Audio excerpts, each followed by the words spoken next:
Assalamualaikum warahmatullahi wabarakatuh.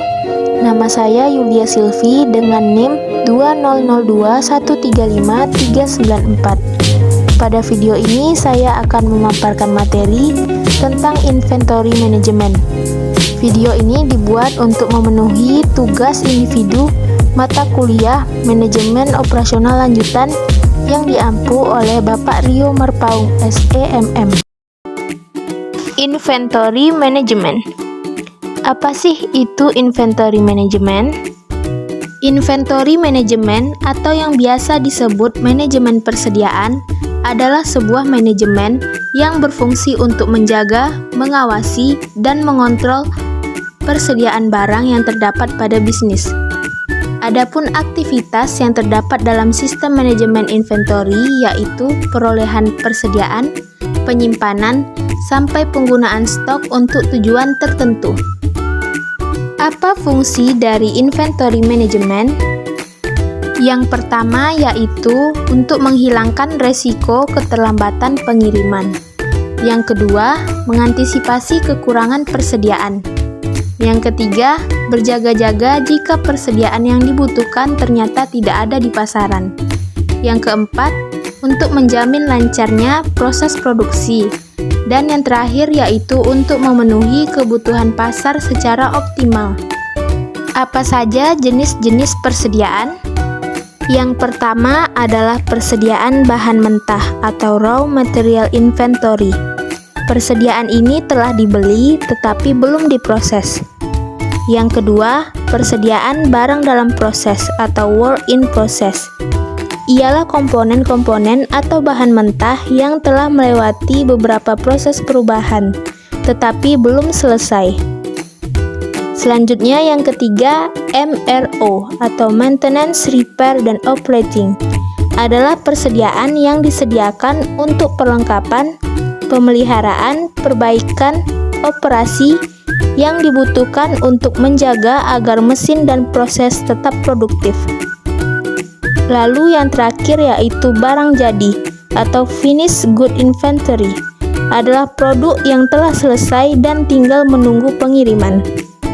Bagaimana barang-barang persediaan diklasifikasikan? Yakni dengan menggunakan analisis ABC.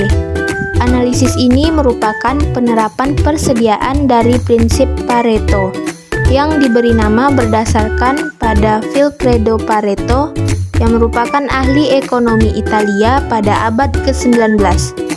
Gagasannya adalah membuat kebijakan persediaan yang memfokuskan persediaan pada bagian-bagian persediaan penting yang sedikit, dan bukan pada bagian persediaan yang banyak tetapi sepele. Analisis ini membagi persediaan ke dalam 3 kelompok berdasarkan pada volume tahunan dan jumlah uang. Yang pertama, kelas A, adalah barang-barang yang volume uang tahunannya tinggi. Meskipun barang-barang ini hanya mewakili 15% dari total barang persediaan, tetapi mewakili hingga 70% dari total penggunaan uang. Yang kedua, kelas B, adalah barang-barang persediaan dengan volume tahunan yang sedang. Barang-barang ini mewakili sekitar 30% dari barang persediaan dan 25% dari nilai totalnya. Yang ketiga, kelas C, adalah barang-barang dengan volume uang tahunan kecil, hanya sekitar 5% dari volume uang tahunan, tetapi mewakili 55% total barang persediaan. Apa saja metode-metode inventory management? 1. Metode EOQ atau Economic Order Quantity. Biasa disebut dengan metode kuantitas pesanan ekonomi. Metode ini merupakan salah satu bentuk manajemen persediaan yang bermanfaat untuk menentukan kuantitas atau jumlah pesanan persediaan agar biaya penyimpanan dan pemesanan persediaan perusahaan berada di nilai minimal. Selain itu, EOQ dapat membantu kita mengatasi permasalahan yang berhubungan dengan ketidakpastian melalui persediaan yang aman atau safety stock. Contoh dari metode EOQ ini yakni misalnya perusahaan mendapat pesanan yang sudah ditentukan oleh pemesan berapa jumlah pesanan, spesifikasi, serta waktu kapan harus selesai. Dengan begitu, perusahaan akan memperhitungkan berbagai hal, termasuk tentang berapa kebutuhan bahan, spesifikasi, serta berapa harga bahan baku untuk memenuhi pesanan tersebut. Jadi nanti sudah jelas berapa kebutuhan dan nominalnya. Tidak akan sampai terjadi bahan sisa alias pas. Keunggulan lain metode ini yaitu untuk meminimalisir biaya penyimpanan dan memberi angka spesifik mengenai berapa banyak persediaan yang harus disimpan dan kapan harus memesan ulang, serta berapa banyak barang yang harus dipesan. Yang kedua, metode JIT atau Just in Time.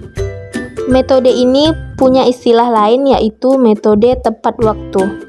Metode ini memungkinkan perusahaan sebisa mungkin dibuat tidak menyetok atau memiliki persediaan, sehingga perusahaan diusahakan memiliki persediaan nol atau mendekati nol. Jika posisi perusahaan seperti itu, maka biaya persediaan tidak akan dikeluarkan. Keuntungan dari metode ini adalah perusahaan akan mengusahakan untuk membeli persediaan hanya saat sedang dibutuhkan saja, sehingga jumlahnya bisa disesuaikan dengan kebutuhan dan tidak akan ada sisa. Yang ketiga, metode periodic review. Dalam metode ini memungkinkan dilakukan pemesanan persediaan bahan dalam jarak waktu yang sama. Jadwal pesan barang sudah terjadwal secara rutin.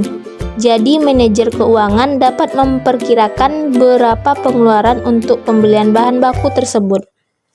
Metode ini punya keunggulan tersendiri. Salah satunya yaitu mampu meredam fluktuasi permintaan kebutuhan bahan baku. Metode ini juga sangat mudah dilakukan karena tidak perlu melewati proses administrasi yang panjang. Hal tersebut karena proses pembelian persediaan sudah terjadwal rutin. Namun metode ini mengharuskan perusahaan memperbanyak stok untuk mengantisipasi saat tiba-tiba pesanan produksi membludak. Sekian pemaparan materi dari saya.